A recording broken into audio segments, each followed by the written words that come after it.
আপনি এখানে কি করতেছেন? জি, ওই আমার সাইকেলের চেনটা পড়ে গিয়েছিল, আমি এটা ঠিক করার চেষ্টা করতেছি। আপনি কি আমার ফলো করতেছেন? এটাকে কি ফলো করা বলে? আপনি অনেক বোকা না? না বোকা না, বোকার ভান ধরেন। আমি তো সঠিক বলতে পারবো না।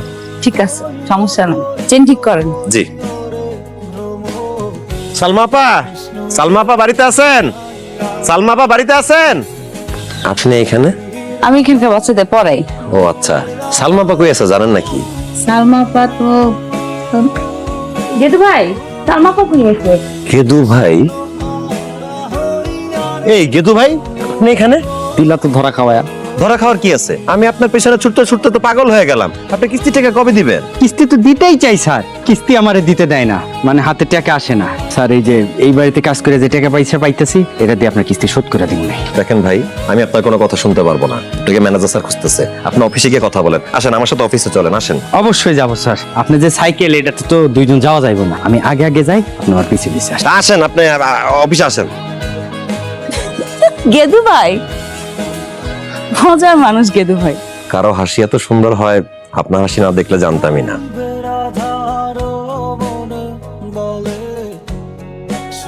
কেমনটা লাগে এই সমস্ত পলিথিনে কেন দিছে? ভালো হয়েছে যে আরেকটা পলিথিন নিয়ে আসছিলাম। আরে আপনি এখানে? অফিসে থেকে যাচ্ছিলাম। আরে কি করতেছেন? আমি তুলতেছি তো। আরে কোনো সমস্যা না, আমার মাছ ধরার অভ্যাস আছে। হাতে কাটা লাগবে। আমি নদীর থেকে মাছ ধরার ছেলে, ওটা নিয়ে চিন্তা করেন না। দেখেন আপনি কিন্তু এই যে না, সমস্যা নাই। ও এই যে দেখছেন, বলছিলাম না, বলছিলাম আপনার, আপনি তো কোনো কথা শুনেন না। দেখি তো। আচ্ছা, একটা কথা বলবেন? কি? আপনাকে দেখার পর থেকে আপনার মায়ায় পড়ে গেছি। দিনরাত শুধু আপনাকেই দেখি।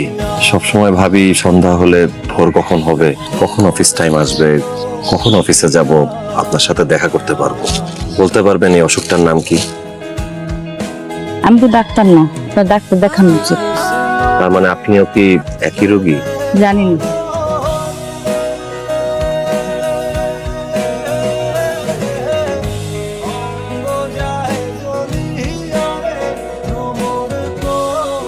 আপনারে আমি কতবার বলছি যে দিনের বেলা আসবেন, রাতের বেলা আসলে বুঝে নিত।